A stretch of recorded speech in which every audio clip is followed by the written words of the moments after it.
Hi everybody, I'm Sherry Dawn, and I'm a voice spinner and an author and a dancer, and a few other things.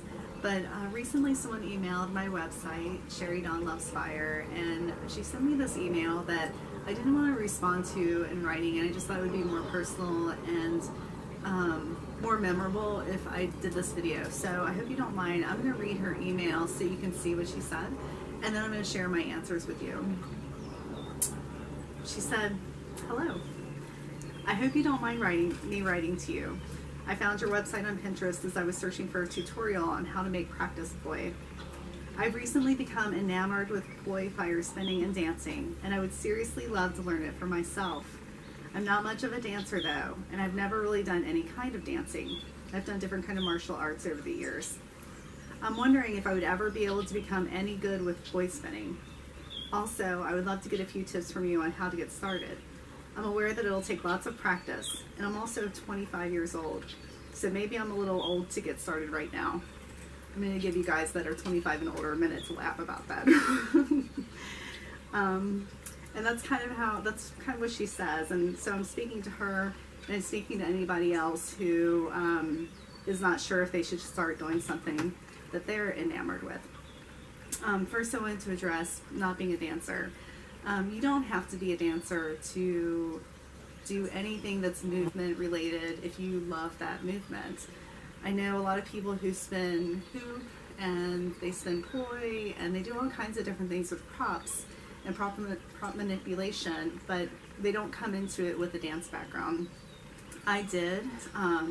Dance has always been my drug of choice since I was about 3. And so that's really benefited me in a lot of ways, because now it just comes easier for me to do things that are movement oriented. But that doesn't mean that you shouldn't start trying. The important thing is to explore movement with your own body, and to consider, if you really love poi spinning or anything, like just try a dance class and see what you can learn there that you can apply to poi spinning too.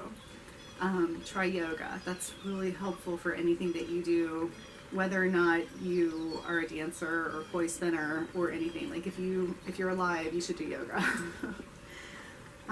So yeah, don't let that stop you. That's really big, and it will take a lot of practice to like get good. But I'm gonna come back to that in a minute. As far as tips on getting started with practice poi, it's really just a matter of picking them up and just doing it. I think that it's kind of like juggling. Like if you could spend 10 minutes a day practicing, you're going to get really good at it over time, and that's a lot better than spending like an hour a week. If you're doing it every day, you're going to start building that muscle memory. I would also definitely suggest trying to find people in your community who are poi spinners.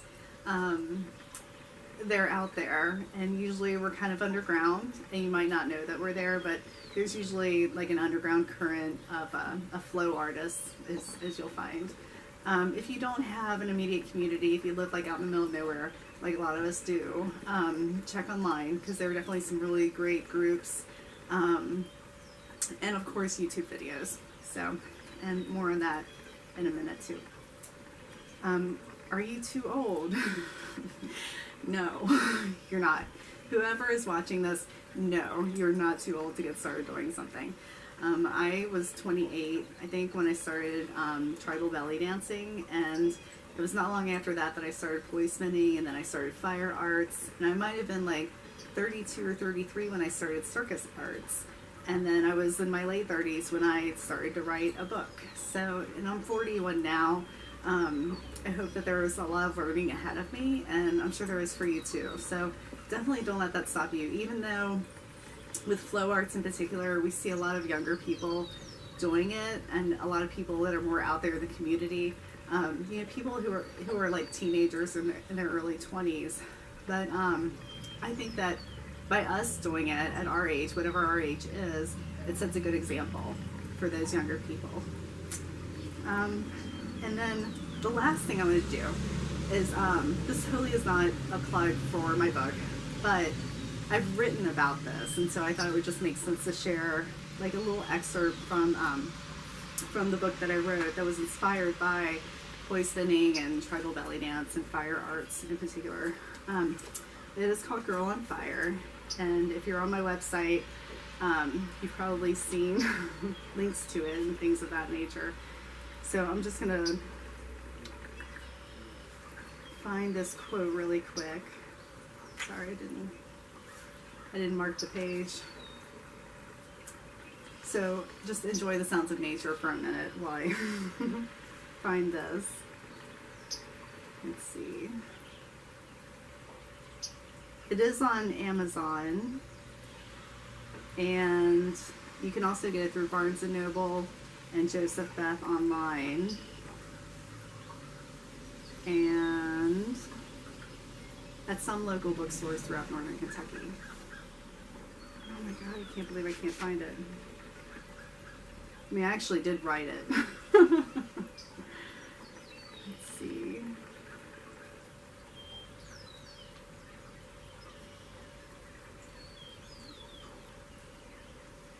All right, here it is.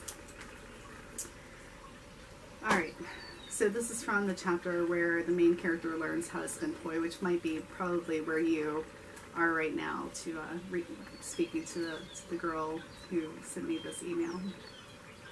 Simply put, spinning poi was fun. Once I went home, I continued to practice every day, even if it was just for a few minutes. I studied my notes and bruised my arms with moves gone wrong. Even so, I kept spinning. That's the trick, I learned. Anyone can get to the point where they can spin fire and be totally awesome, but they just have to keep practicing. Spinners have to lose their ego each step of the way, every time they begin to learn a new move. Once they do that, they're free. I watched videos of those who had been practicing for years, and this toxic line of thought would creep into my mind. You'll never be that good, I whispered. I was dismayed.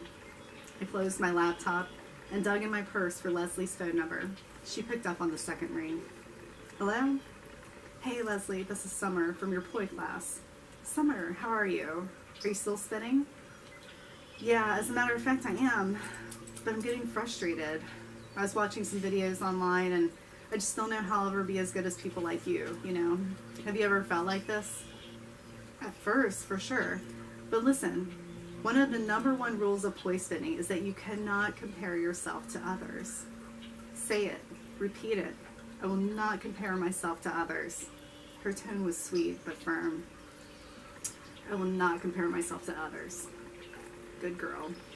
Now quit watching videos of people spinning poi and spin your own poi. Don't watch. And it kind of goes on from there. So that's, I think that gets me through just about every single day of doing something where I think, oh my gosh, why am I doing this? Because somebody else is better at it. You know, we can't compare ourselves to other people. We just need to compare ourselves to how we were before we are where we are now. And also just one more quick thing about learning how to spin fire. It's really important that you never do it alone. Even when you are completely experienced at it, never light up alone. Always definitely find somebody in your area, even if you have to travel to find somebody who spins fire to teach you how to do it. There are festivals all over the country. We're really lucky to have a great community of fire dancers and flow artists. And I'll post a link to some festivals on my website and on this YouTube video. But it's worth the money and it's worth the time to go to events where you learn and you grow and you really get to be with people who know what they're doing, and more often than not, people are willing to share their knowledge. So good luck, and I'll see you online.